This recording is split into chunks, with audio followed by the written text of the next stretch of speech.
Good afternoon everyone and welcome to Queensland's Safe Work Month virtual event where we're going to be exploring cultural capability to create mentally healthy and safe workplaces. My name's Nicole Hughes, Principal Advisor, Psychological Health Unit, Workplace Health and Safety Queensland. In the spirit of reconciliation, I'd like to acknowledge the original owners of the lands on which we are engaging in this event and pay my respects to elders past, present and emerging.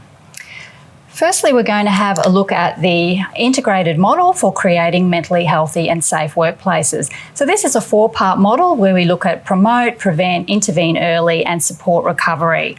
The presentation today sits in that promote component, along with things like policies and procedures, your capability development, any sort of awareness raising, being a positive role model, and your consultation and communication fits in there as well. It gives me great pleasure to introduce Mark Watego, Managing Director and owner of Meeting Place Consultancy. Mark's Indigenous-owned and operated business delivers training and consultancy services nationally. He's worked alongside mental health first aid, providing consultative feedback for the Indigenous programs, Aboriginal mental health first aid, and the upcoming Indigenous Youth Mental Health First Aid program. We're pleased to have Mark here today, drawing on his extensive experience in the areas of cultural awareness training and consulting. He's passionate about what he does, and I know we're going to learn a lot from Mark today. There will be an opportunity to ask Mark questions at the end of his presentation, and thank you to those who've already submitted questions via our registration process. Welcome, Mark.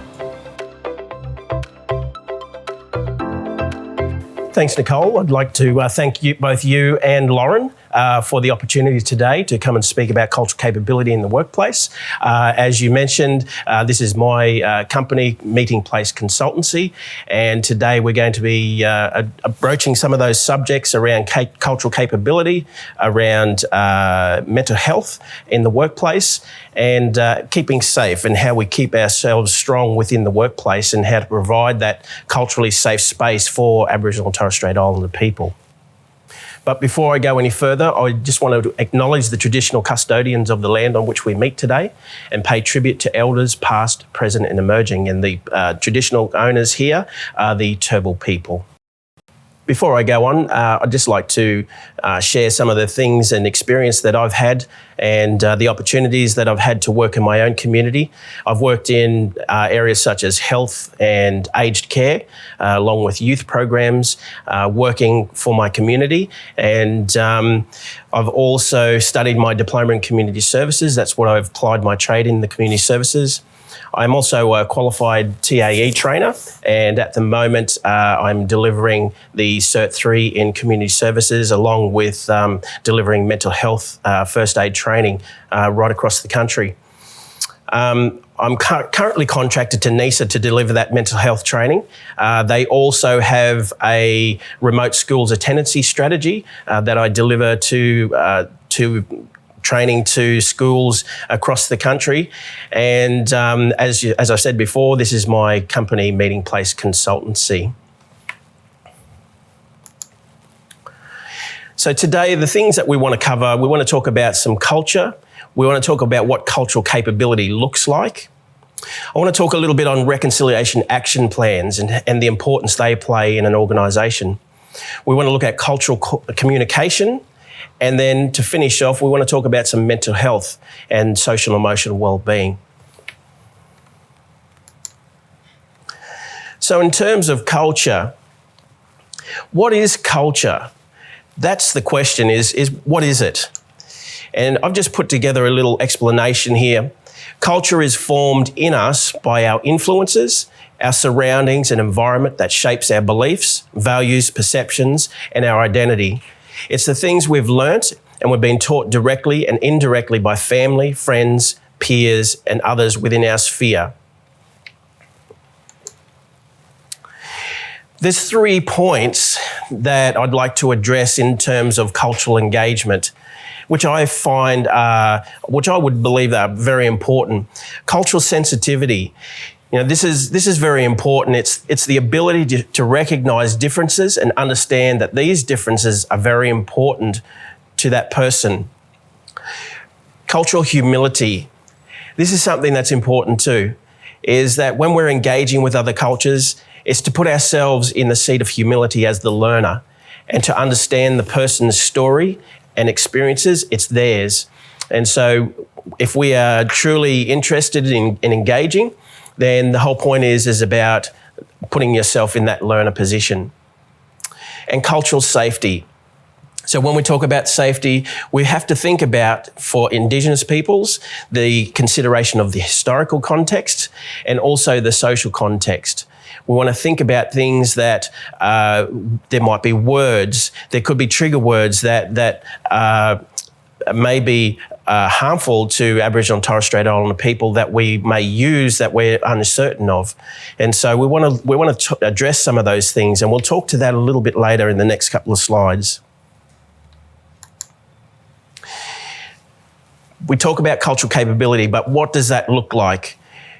The ability to communicate sensitively and respectfully across culture, the capability to understand, to acknowledge and respect others whose beliefs, values, and the way of life and doing things are different to our own. And capability is the ability to collaborate effectively with people from other cultures to achieve a common goal. They're just some of the aspects that I believe, in terms of cultural capability, that you have the ability to do those things. And communication is one of those big ones. That's the one that we want to learn, is to communicate sensitively and be aware. I can recall a situation where I assumed that a person was of a certain culture, and I found it very quickly that my assumption was wrong. And so I learnt in that time not to assume, and to be very sensitive to people and their culture. So if we look on an organisational level, what is a reconciliation action plan? And this is important because we're not only looking at, in terms of workplaces, we're not just only looking at the individual, but we're looking at how workplaces might frame their cultural responsibilities or their cultural inclusiveness. And so a reconciliation plan is a framework for organisations to support the national reconciliation movement within Australia.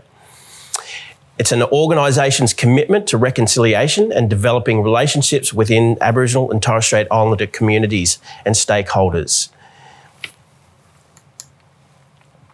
What are some of the things that can be addressed? And I broke it down into this. So a reconciliation plan can assist an organisation reflect upon current practices and then address where change is required. So it might address things like policy, it might look at its codes of practice and the implementation of cultural events, and the implementation of an employment strategy. So there's some of the things an organisation might look at to address reconciliation. It is also a process that Reconciliation Australia, they will assist and mentor organisations that are interested in developing a reconciliation action plan for their organisation. And so they will help monitor and just mentor you through that process should your organisation be interested. So let's have a look at this. If we're talking about cultural capability, let's look at those things. Unconscious bias. Now, I want to address this because this is a very important thought process, because this is all about our biases and what we believe. So understanding on a personal level, understanding your own bias, beliefs, values, and views, because that can then affect the way that we are conducting our business with others. And so on a professional level, be aware that unconscious bias can affect your performance. Knowledge and understanding of other cultures. So if we're saying that we're culturally capable, we've got this knowledge, but where do we find this knowledge?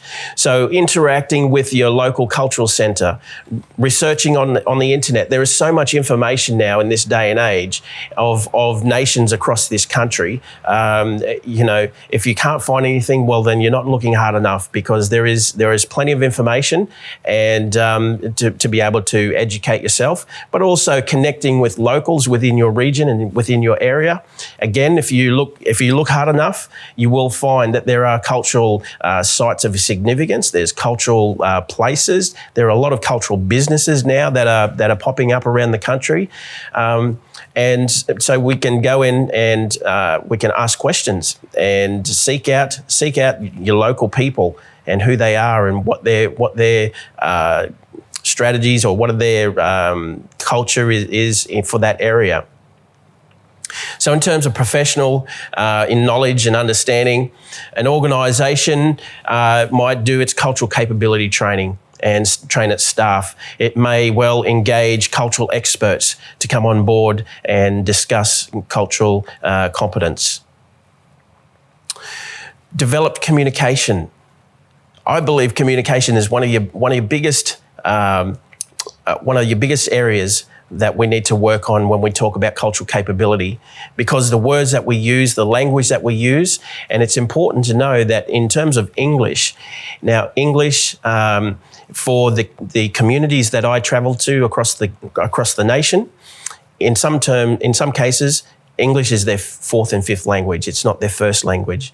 And so I've applied myself to try and learn some of the languages such as Pintinjara and Yolonomata. And don't get me wrong, they can be difficult languages to learn. I know a little bit of my own personal language, which is the Yugambeh language, but English is certainly for people in the central area of Australia, it's not their first language. So just to be aware that words that we may use can also be misinterpreted. Words that we use can also not necessarily translate directly to Indigenous languages. So you'll find that people, when they speak, if you speak a certain term to an Aboriginal person, they may take time to draw an analogy because there may not be a word within their language that speaks to a lectern. There may not be a word for that. So they may draw, maybe thinking in their minds about a certain analogy and a way to describe what a lectern is in their language. So learning about language is very important. Learning about non-verbal language, and the way that Aboriginal and Torres Strait Islander people use their body. So I know in the central areas of Australia that it's rude to point. We don't point when a child is being summoned. It's not this way. It's this way. So there's just little things like that, understanding what verbal and non-verbal cues are. Apply yourself to learn. When I was with the Indigenous Interpreter Service within Alice Springs, a lot of the non-Indigenous staff, they could speak the language quite fluently. So I was very interested, very intrigued by their level of knowledge and understanding and ability to speak the language.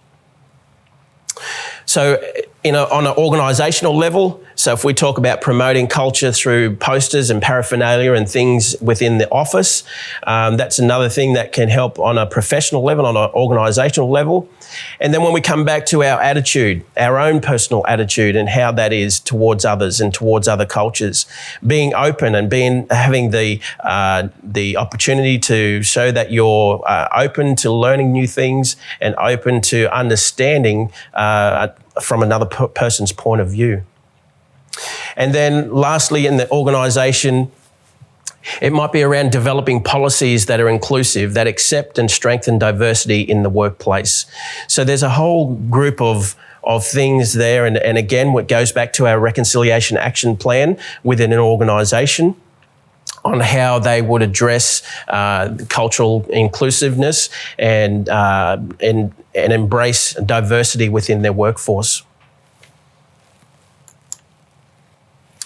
So I wanted to address this because in my training, I like to do this because this is very important. When we talk about our interaction with others, sometimes our focus can be just on the other person as opposed to our own focus on our own reactions and the way that we think. And so unconscious bias, and they call it unconscious bias because it's things that are deep-seated within us, values and beliefs, that if we're not self-aware, we can be making judgments or we can be influencing the way we do things by our own beliefs and by our own values. And it's very important when we interact with others, as you all well know, that being non-judgmental is very important when we interact with other people. And we look at some of the things that can affect cultural engagement. This one here, unconscious bias, is just being aware of your own beliefs and values. And I know this was very important for me as a social worker, that when I was interacting with clients, it was very important that I was going in with a non-judgmental attitude. Otherwise, then I was not doing service to those clients and providing them service without being judgmental. This is a little activity, and where you are today, I'd like you to do this little activity. Now, it's a self-reflection activity. It's a little bit of narrative therapy. It is to write down a belief that you have and ask yourself these 3 questions. I normally do this with my students because then it gives them a good view into their own beliefs and why they believe this. Ask yourself those 3 questions. Where did this belief come from? Why do I believe this? And why is this belief important to me? And you'll be interested, and you may well ask yourself and question yourself, why do I believe this? And where did I get this belief from? And so when we reflect on that, and to know that beliefs can be formed over many years and values can be formed over many years. And so where they came from, you may find that you're quite surprised where that belief actually came from. All right. I want to change tack here for a little bit, and we talk about cultural communication. What is cultural communication? So in terms of understanding language, if we look across this country, and if you've ever seen a map of Australia with the Indigenous boundaries of different clans across Australia, you'll know that there are quite a number of them. And so there are approximately 250 to 300 Indigenous dialects in Australia. So there's a lot of dialects. I know when I travel into Central Desert, there the interpreter service there, they have workers there that can speak 10 different languages that are in that region because these guys actually go into the courts and they do interpret for the clients and for the judge within the court system. And so they're very, very good at knowing those 10 different dialects. So just imagine, that's just only in Central Desert around Alice Springs. So you can imagine around the country. I know within the Yugambeh language, there is a number of different dialects within the Yugambeh language and the Bundjalung language. And so it's important to understand that there are a lot of different words that can be used. And this is why, again, we need to be very sensitive to the words that we use because they can have different contexts within different communities.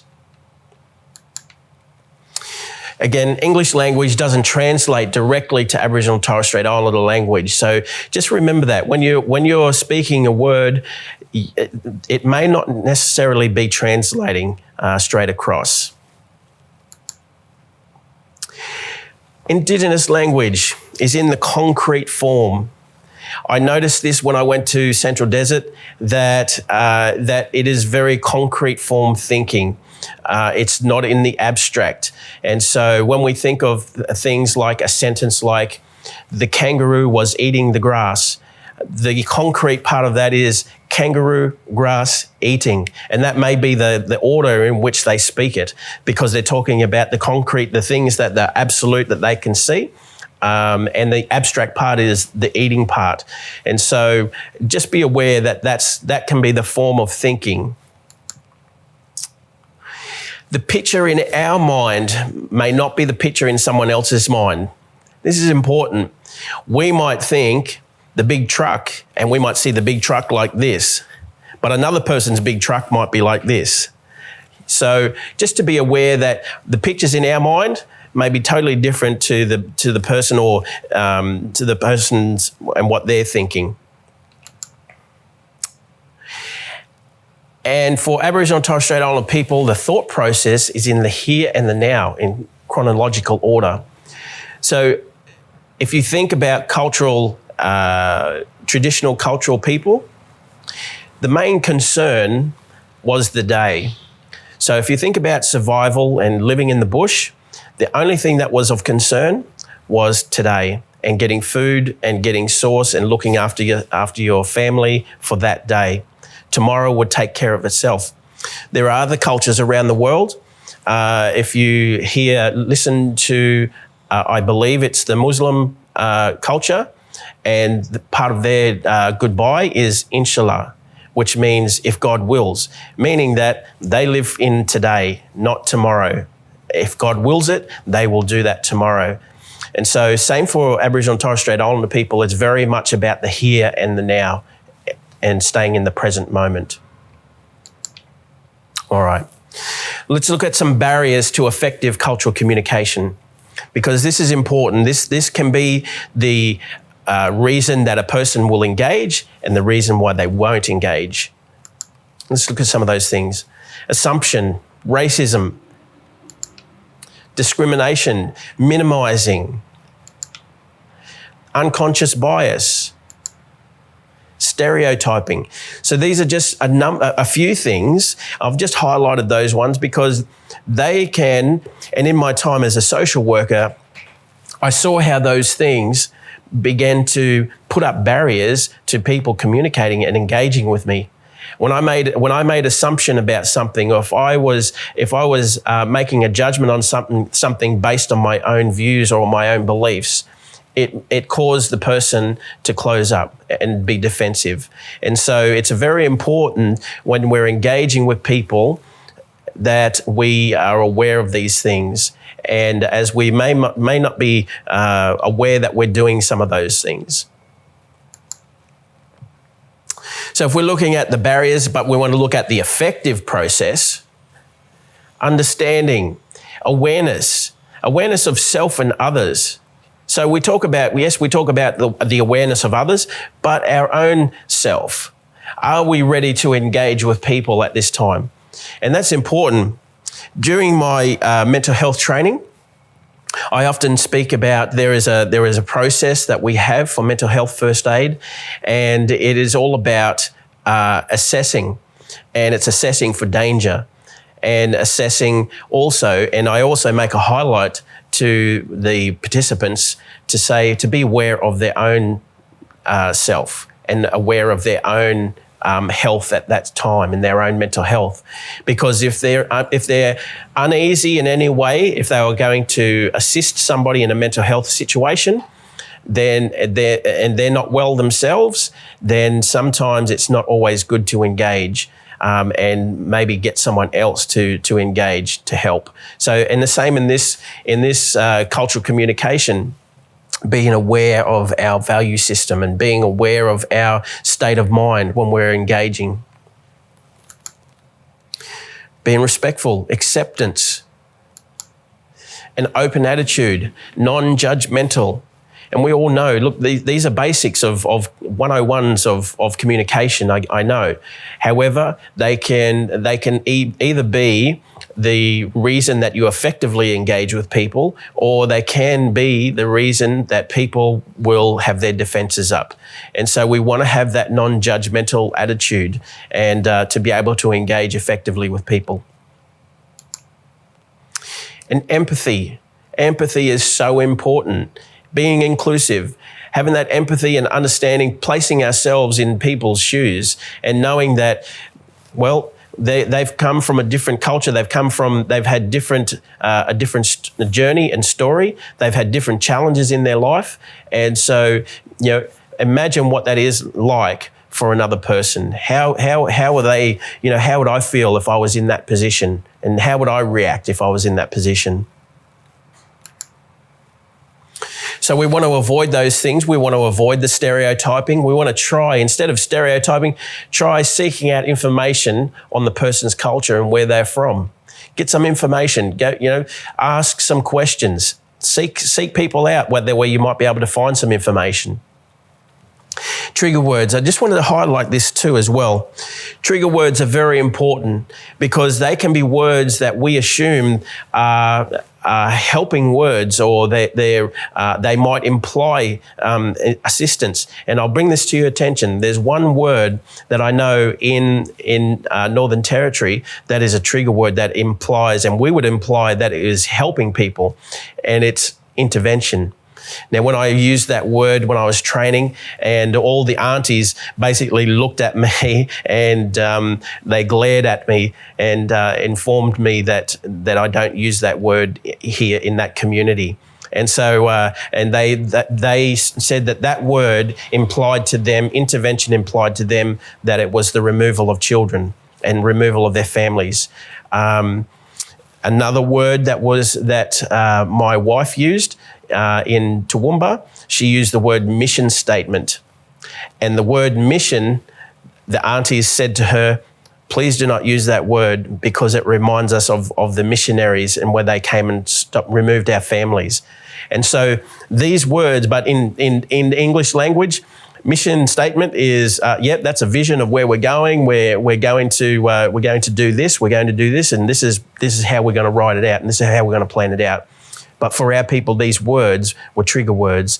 So it's important to get some of that knowledge and to understand that yes, that we might have words that imply help, and another one is hospital. For traditional owners within remote communities, hospital can be seen as a place of death, and it's a place where you go and you don't return. And so those things, for us now, you might say, well, Mark, what about you? But if you think of where I've come from and the community that I've come from, we've been assimilated for a long, long time, and so we've learnt. I've grown up in schools where I've learnt English, and unfortunately, I'm a little bit embarrassed to say that I only know a little fraction of my language, that I've been assimilated for quite some time. And so, but for traditional people in remote communities, some of these words still have negative connotations for them. And so just to be aware that when we encounter people, Aboriginal and Torres Strait Islander people, just be aware of our words. Slang is also another English term, colloquialisms, things that we would take for granted can be maybe offensive to other cultures. And so I recall a lady who was from another country, and a friend said to her, "Oh, just pop that up on the window," and she looked very stunned to say, "What does pop it mean?" So just those little things can be misunderstood or not understood. Let's be aware of those, what we assume. Our words can be what we just accept as everyday language may not necessarily be everyday language for someone else.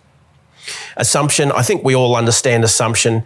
Asking questions first. Place yourself in the seat of humility.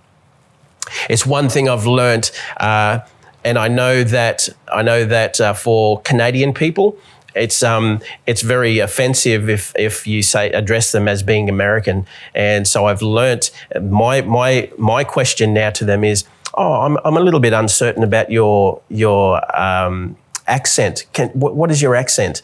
And this has helped to me in addressing a person when I can't actually pick the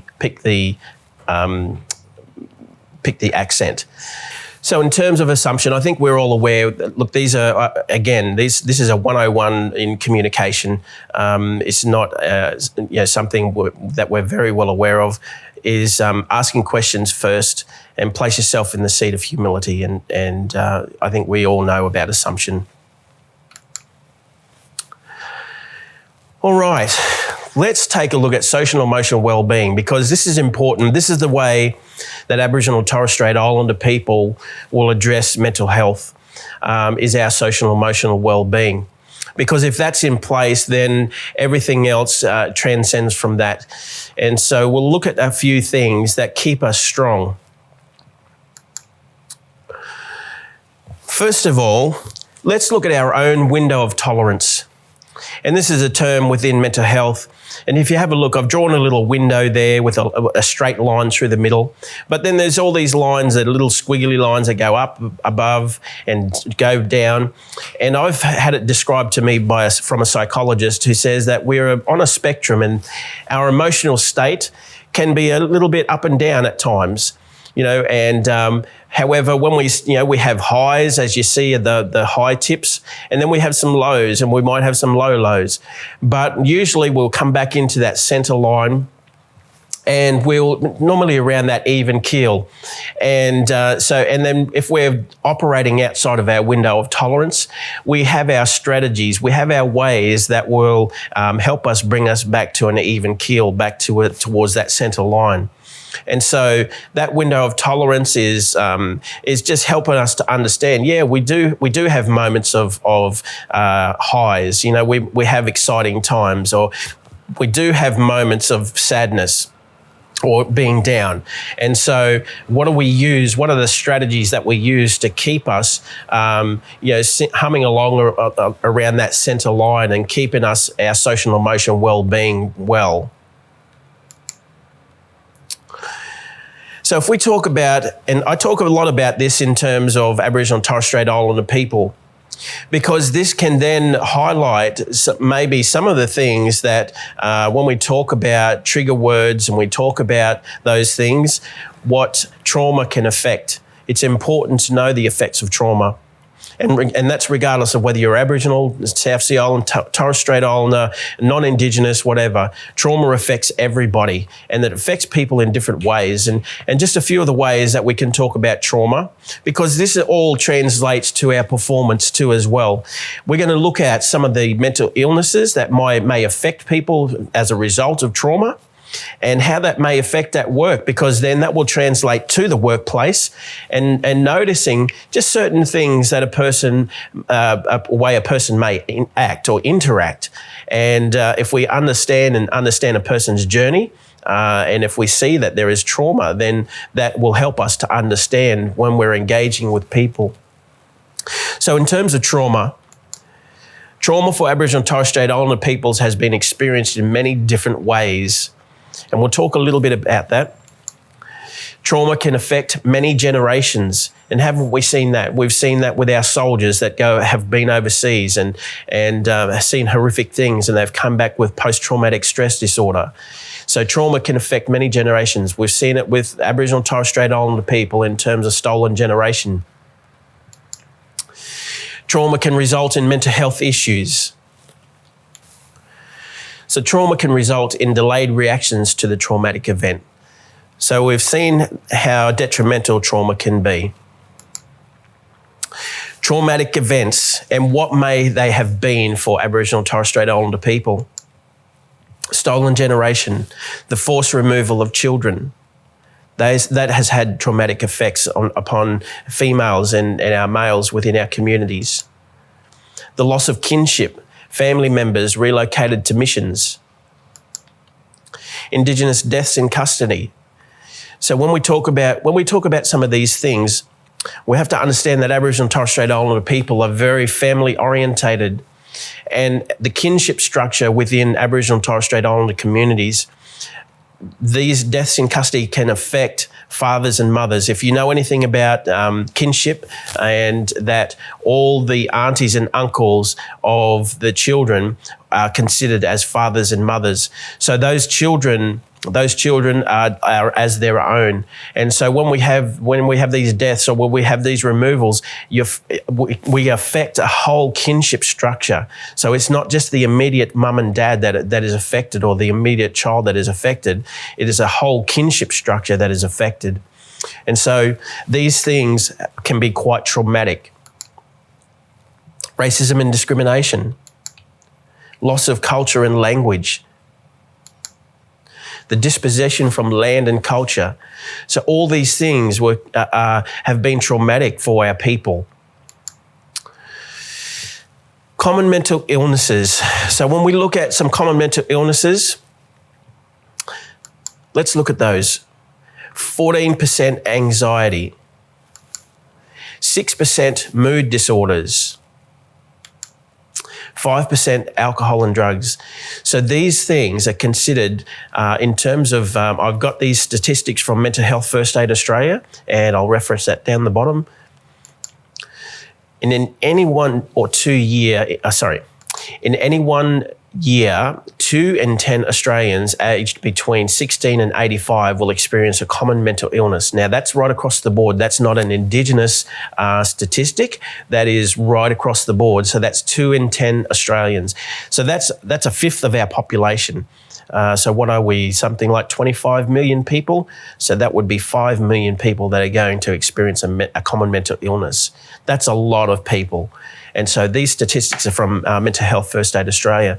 So we have anxiety. Anxiety is our biggest common mental illness.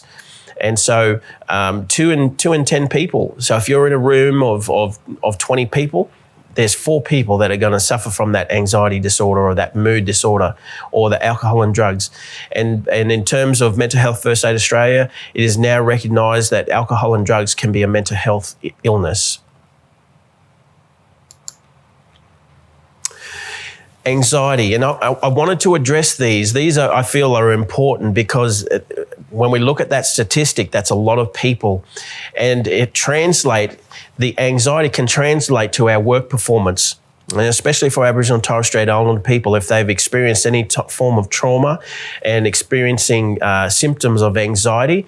It's important to recognise some of these symptoms and some of these behaviours, and to know that, and this can inform our practice and our communication and our engagement, and helping us have empathy for the person to understand what they may have been through. So if we talk about 4 areas in terms of mental health, we talk about thinking, emotions, the physical, and the behavioural. And these things, because if it affects your thinking, and it continues to affect your thinking, it will then translate to your emotions. Your emotions then begin to play out in your physical being, and then which then in turns affect your well-being. And so if we look at these things, if we look at the thinking and what might be happening in a person's thinking, there might be excessive fear. There could be worry. There could be sleep problems. They could have trouble making decisions. So that's what's going on in a person's thought process. If we look at their emotions, they could be on edge. They might be impatient, might be nervous or angry. So these can be things in terms of their emotions. The physical, then it could translate to shaking, hot and cold flushes, heart palpitations, a change in diet. And then behaviour, they might avoid things because of anxiety. They might have phobias or might be obsessive in their thinking. And alcohol use, that could be a result. So we can see things of self-medication to try and help and quell those fears or those feelings. And so that's why I wanted to highlight these things, because they can translate into the workplace. They can translate into your performance and also how we engage with people, because we may have things like excessive fear. There might be a fear of engaging with people. There might be a person may not have slept the night before due to this anxiety.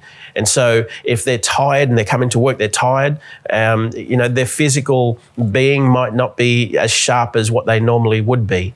And so that's why I wanted to highlight those things. It might be in why is this person avoiding me, or why is this person having these obsessive thoughts? Or I've noticed, wow, that this person is starting to use alcohol a little bit more than what is normal.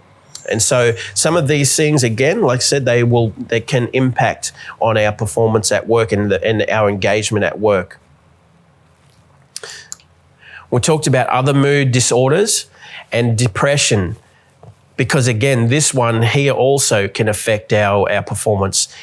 And in the thinking, the 4 domains, again, thinking, emotions, physical, and behaviour. If we talk about thinking and we think about decisions and how they're made, we think that confusion could be a part, poor concentration. So if you're asking an employee, a person to, that requires them to concentrate on a certain task, it may not be there due to this depression. They might have memory trouble. So all the thinking, all the thinking thought process that you need to perform or to engage may be like this. Their emotions might be sad, irritable, anger. There may be guilt. And then in the physical being, the result could be tiredness.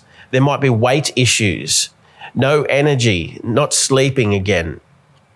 And then in a behaviour for a depressed person with depression, it might be crying, withdrawal, no joy, not looking after themselves. So if you think about those things, how they can affect that engagement and it's important to understand and have that empathy. If we start to see some of these signs, that is also going to assist us with our engagement.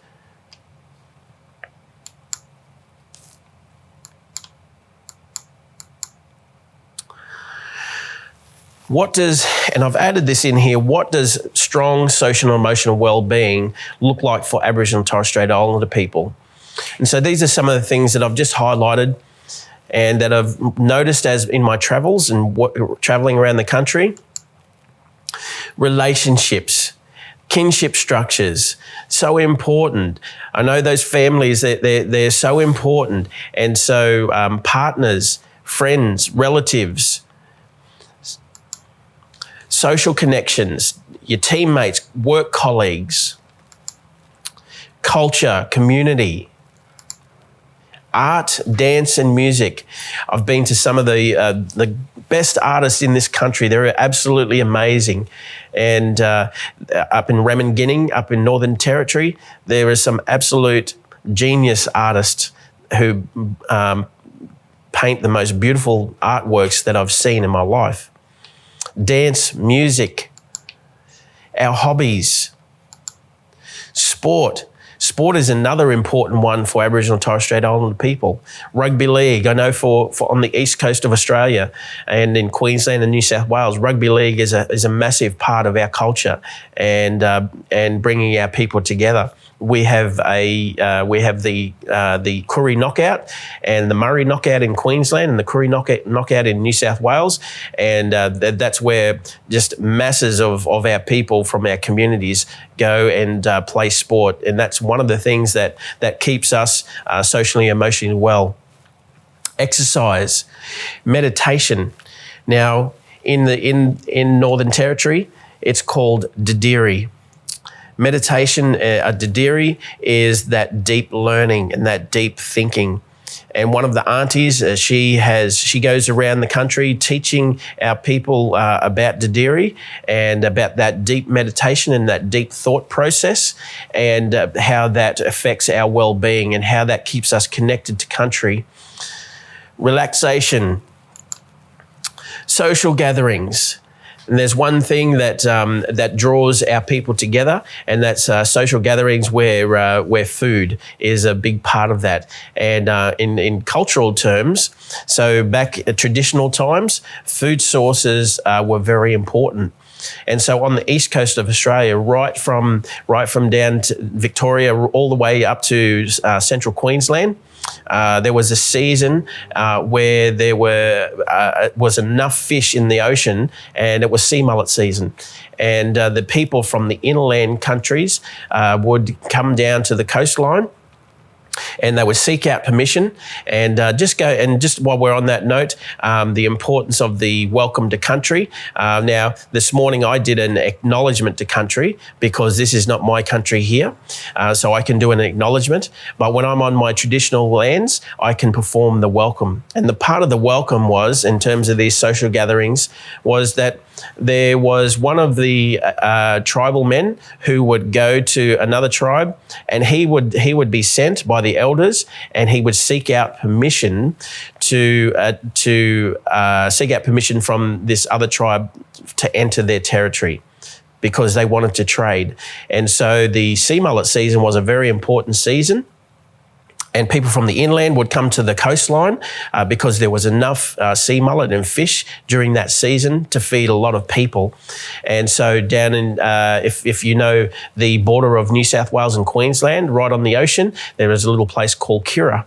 That place was a lookout for where the sea mullet would come in very close to the shore, and Aboriginal people would go down there and they would take the canoes out and net all the sea mullet and bring them in, and the inland people would then join in feast, and they would have these gatherings. And on the east coast of Australia, there are a lot of midden sites. Now, a midden site is where they've had their feed of fish and of oysters and shellfish, and they put them in a pile, and these are called midden sites. And we have one, if you ever go to Burleigh Heads, in Tullabudra, there is an old midden site that has been identified as being anywhere up to 40 to 50,000 years old, and that is right on a walkway. So that midden site has been identified, and it is now protected. And so that was just one way of gathering, and one way where traditionally how a tribe was welcomed into their community. So you didn't just go in traditional times, you just didn't go in to another tribe's area and start going about your business. You had to seek out permission, and that was what the importance of a welcome to country was. You were welcomed by those people, and these things were all about trade. So we did have business within our communities, and part of that business was the food trade and the wood trade, where we would have across the country where wood would be bought from other parts of the country and traded so that they could have food and engage in that sea mullet season, that festivity. So social gatherings are a huge thing. So in terms of today, if you put food on, I'm quite sure that you'll get a lot of us Murrays come along for a feed to gather. But that's another important part of our social and emotional well-being. Our employment, our career, our skills, these are also important parts of our social and emotional well-being. And as I'm sure that they will be all part of yours too as well, and that there is going to be a lot of similarities that you see in this list here, that you will say, well, yes, this is what I do too as well to keep myself socially and emotionally well. Okay. And just to finish off, what does self-care look like for you? And that's an important thing. When we have our self-awareness, and the great saying is, know thyself, and knowing what works for you. What is it that keeps you strong? What is it that keeps you well? What is it that keeps you mentally sound? And ask yourself those things. What do I do to keep myself within that window of tolerance? How do I, when I have had a bad day, how do I then bring myself back to that even-keeled emotional state? And so what does that look like for you? And I know for me, it is, if I've had a day, there's time where I just need time to myself, and to assess and to think about my day and just give myself a little bit of time to think about things. Play music, go for a walk, walk the dog. Those are some of the things. And I recall when I was working at the health service, and it was quite interesting that we, at one stage, we weren't eating all that well. And here we were working in a health service, and we were dictating or preaching to everybody else about looking after themselves and eating well. And so it became a challenge to the health workers within our service that if we are to be speaking to others about health and well-being, that we need to practice the same thing. And so that became my challenge. And I began to ride my bike to work. And at first it was about the physical fitness and looking after my body physically. But I came to work out that during that time when I was riding my bike, I'd get home and my wife would ask me, she'd say, what did you do today? And I had to stop and think and reflect and actually really think hard about what I'd done in the day, because the bike riding had helped me to switch off from my thought process from work. And so then my bike riding became not so much about my physical well-being, but it became about my mental well-being, that I was able to, in that process, I was able to actually switch off from work. And I think that's part of the key. I've been on the end of worker burnout, and I've understood what that is, and I'm now developing strategies that keep me well and keep me mentally sound. And so when we turn off from work, do we truly turn off from work? Do we switch our minds off, and are we present with our family and our friends, or are we still thinking about work when work has finished at 5 o'clock?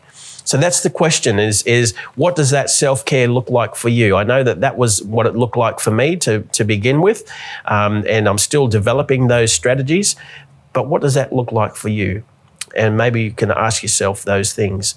But I'd like to finish on that note, and thank you all for listening today. I believe that Nicole has some questions for me, and so I'd like to welcome back Nicole. Now we're going to start with some questions. We'll do our best to get through as many as we can. Here is one we have received from Sam, and her question is, what are the key factors to consider in relation to cultural safety when collaborating with Aboriginal and or Torres Strait Islander people? Yeah, good question, Sam.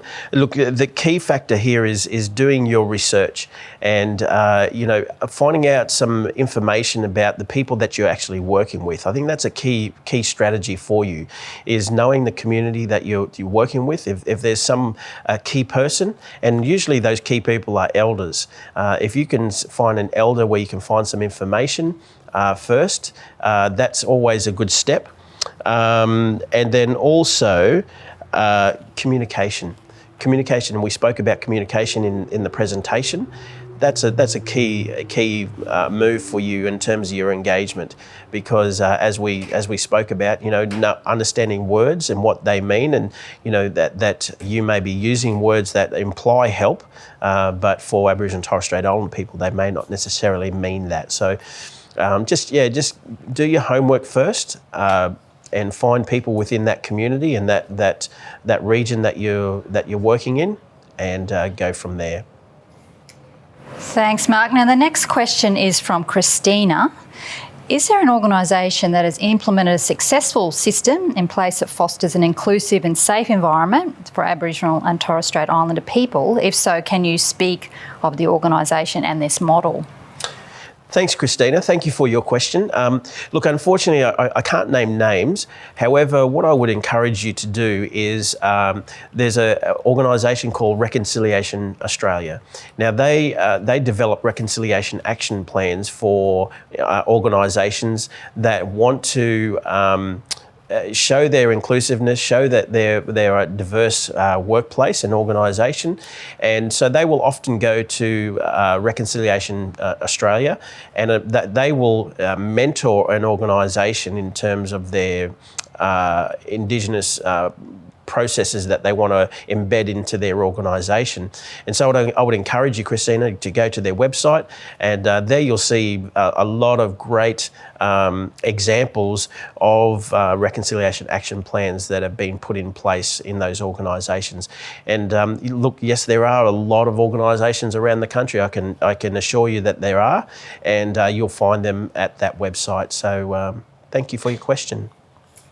Thanks, Mark. So as a consultant, what do you see as the key challenges for organisations when implementing cultural awareness training and workplace strategies to better enable an inclusive workforce for Aboriginal and Torres Strait Islander people? Thank you again, Christine. I think the challenge is that it has to be driven from the leadership. Any change that is required within an organisation, or that an organisation is wanting to undertake, the leadership has to drive that change, because then I believe that will infiltrate to the rest of the organisation. So I think if we have our leadership as the people that are interested, and encouraging them to embrace diversity within your workplace, I think that's the key there, is finding out whether your organisation is interested, if the leadership is interested in driving that change. Thanks, Mark. So we now have a question from Trish. How can changes be implemented to create and maintain mentally healthy and safe workplaces? Thank you, Trish. Thank you for that question. Currently, as you know, I deliver mental health first aid.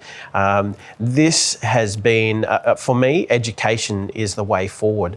And so engaging in mental health training and those types of things, that for me has been a thing that I'm passionate about because I know that this helps people with their strategies in terms of their workplace, of being aware how their workers are performing. So that for me is that is a big one, is education and having these mental health first aid training days. They're a good way forward, I believe, because they cover a lot of things in terms of mental health. So that would be part of it. Also, having that ability to debrief within your workplace and finding that common person or finding someone outside of your organisation that can help you to debrief or have supervision. I know, Trish, when I finish delivering my training, after training sessions with mental health first aid, I have someone that I go to who is outside of Mental Health First Aid Australia, and I actually go and sit down with him and debrief if there's anything that's troubling me after that training. So, I think that those are important processes to have in place, in terms of that mentally healthy, safe workplace. Thanks, Mark. We have a question from Carolyn. How can I influence others in my organisation to embrace or improve cultural capability?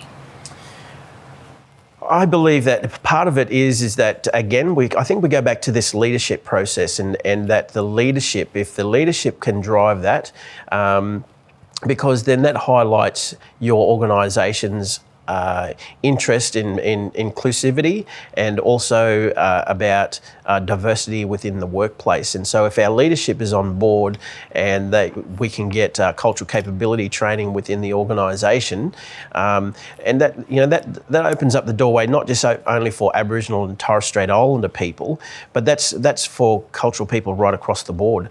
And so and which then gives your organisation a profile within the community, that demonstrates that your organisation is diverse, that your organisation is inclusive. And so, is that everything, Nicole? Yep. We just have one more question from Carolyn.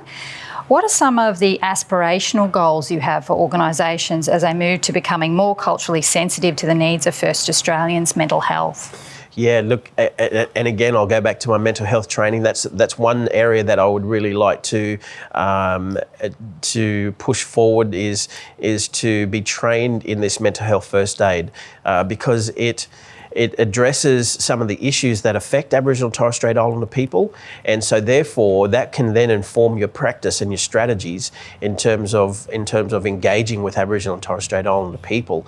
If we have that, and we talked about in the presentation, we talked about empathy and understanding from an Indigenous person's point of view, what is affecting them and how that is affecting them in terms of engaging and engaging in their work and engaging in their performance and their skills.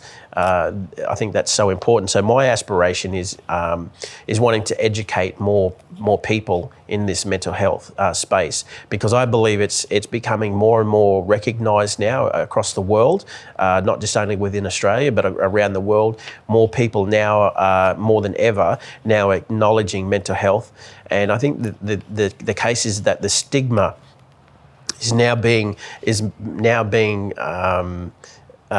taken away, and I won't say it's completely taken away, but the stigma is not as bad as what it used to be, and so if we can educate people around mental health and how that affects in the workplace, then I think that's one of the biggest hurdles and barriers for organisations is helping their people to understand, that if they're unwell mentally. And part of the message of mental health first aid is about seeking out professional help and going to get help. So that for me is so important, is seeking out help, and I can't voice that strongly enough. I just have a question myself. What motivates you to work in this area? Nicole, for me, I burnt out. I had a burnout at work, and I was young. I didn't understand this space. I didn't understand the whole mental health process. I wasn't as self-aware, and so that has led me on a journey after having my own lived experience with mental health. That has led me on my own journey to find out more, and that's why I'm passionate about it, because I want to encourage my Indigenous brothers and sisters how to take care of themselves within the workplace, that there are strategies and there are things that they can put in place that will keep them safe and have longevity in their roles. And so yes, I've experienced the worker burnout, but I've also now learnt strategies that help to keep me mentally sound within the workplace and keep me mentally sound. So that's what drives me, Nicole. It's a passion of mine, and I think it really informs people's practice when they understand what is going on for another person within their mental health. Thanks, Mark. I know every time I speak to you, I learn something new, and I'm sure that people today have learned lots of new information as well. So thank you. Thanks, Nicole. Thanks for having me today. So here are some of my key takeaway messages from Mark's presentation. Firstly, to recognise and consider cultural sensitivity, humility and safety. That cultural capability is the ability to communicate sensitively and respectfully across culture, to understand, acknowledge and respect others whose beliefs, values and way of life and doing things are different from our own, and then placing yourself in the seat of humility. Ask questions or make statements like, "You'll have to educate me on this," or "You'll have to help me understand." A reconciliation plan can assist an organisation reflect upon current practices and then address where change is required. If you'd like to connect with Mark, please visit his website, which you'll see on the next slide. So some further resources. Definitely suggest you have a look at our Mentally Healthy Workplaces Toolkit. This helps employers, managers and leaders eliminate and minimise risk to psychological health and create workplace environments that are mentally healthy. I highly recommend downloading the toolkit and having a look. There's more information about the integrated model that I mentioned earlier in the presentation as part of that toolkit. Thank you for joining us today. We still have some great free virtual events available until the end of October, including sessions on managing return to work, wellbeing anchors at work, managing a multi-generational and vulnerable workforce, and a chat with ex-Olympian Hayley Lewis, so it's not too late to register for these. You can also access a full catalogue of industry and topic-specific video case studies, podcasts, speaker recordings, webinars and films to help you take action to improve your workplace health and safety and return to work outcomes. These resources are available for free to access anytime. Visit worksafe.qld.gov.au. Thanks again for supporting Queensland's Safe Work Month, and remember, work safe, home safe.